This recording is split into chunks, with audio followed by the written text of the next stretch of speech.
For $180 for a Kailh keyboard? Whoa! That's pricey. But is it worth it? I'm Rio Gion and welcome to the Rio Gion channel.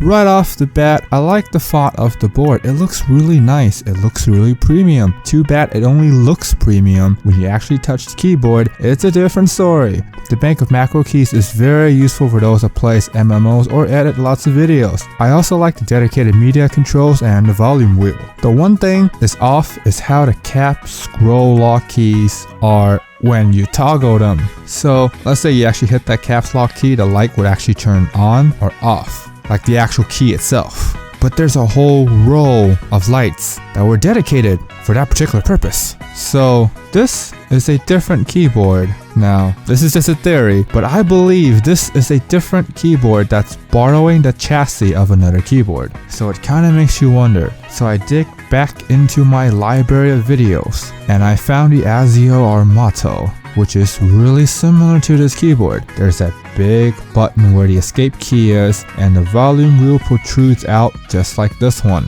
So knowing this fact, and I know that the Armato it's $130, then it kind of makes you think, is the extra $50 worth RGB lighting? You can try and bring this keyboard to the office, but it does have the blue clicky switch, so you might want to make sure people are okay with that when you bring it to the workspace. The layout is standard, which is nice if you plan on replacing the keycaps in the future, assuming you are okay with buying this keyboard in the first place. If you're new to the channel and you haven't subscribed yet, hit that subscribe button, ring that bell for the latest content.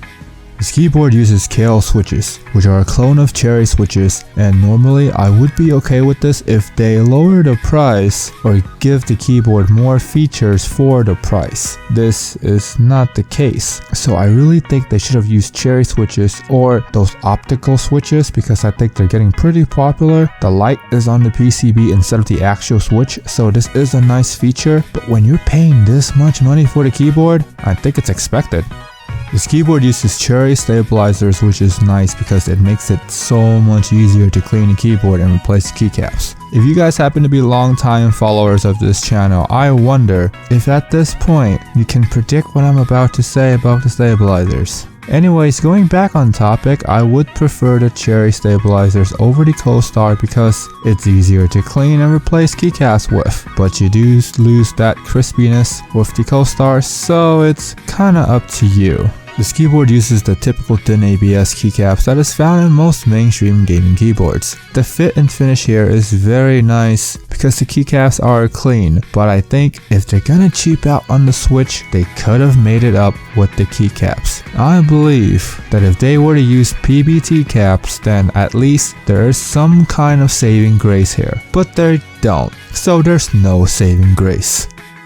The wrist rest game here is okay because it's magnetic, which is awesome, but it's hard plastic, so you kind of win some, you kind of lose some. But at this price, it seems like you're the loser for buying this keyboard because you paid so much money for it and you don't even get a soft wrist rest. I really think they should have given you that soft wrist rest with RGB lighting because you paid almost $200 for this keyboard. I really feel like that should have been the standard.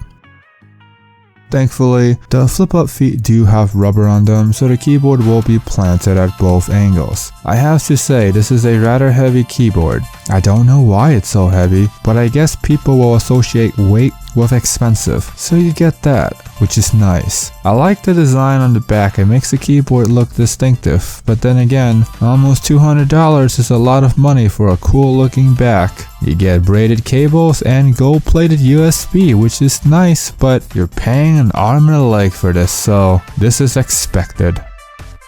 For the software, I was having trouble trying to dig it up from their website, so I had to take a look at the manual. I'll leave a link in the description for the software just in case if you watch this video in the future and you bought this keyboard for dirt cheap off of Craigslist, if that still exists. The software is simple and you can sync this keyboard with your mouse, which is a nice feature assuming that you have the same brand. You don't get layer of lighting effects, which I was expecting because this is $180. So you don't get that. You don't get layer of lighting effects for $180. Oh well, I really hope they do make an update to this feature because of just how expensive the keyboard is. I want this keyboard to do well in the market because it means more competition, which will only benefit us, the consumer. So here's to them updating the software sooner rather than later.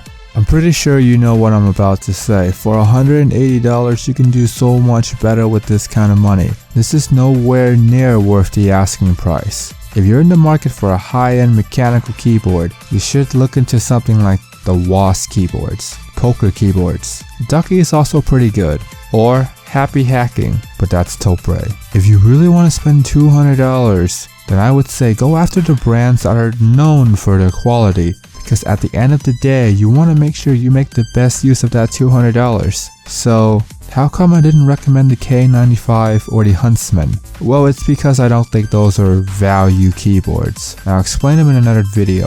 For now, I would say stay clear from this one or buy it off someone on Craigslist for next to nothing. Assuming that there is a person brave enough to buy this, then sell it later on, taking a massive loss. So if you made it this far in the video and you haven't subscribed yet, hit that subscribe button, ring that bell, become part of the mighty notification squad. As always, have an awesome day.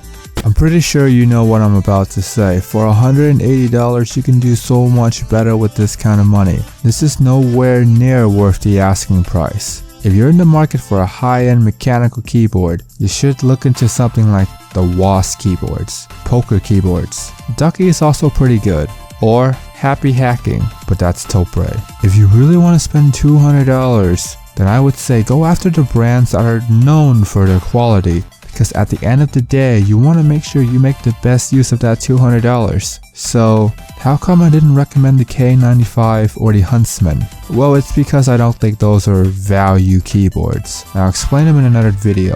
For now, I would say stay clear from this one or buy it off someone on Craigslist for next to nothing. Assuming that there is a person brave enough to buy this, then sell it later on, taking a massive loss. So if you made it this far in the video and you haven't subscribed yet, hit that subscribe button, ring that bell, become part of the mighty notification squad. As always, have an awesome day.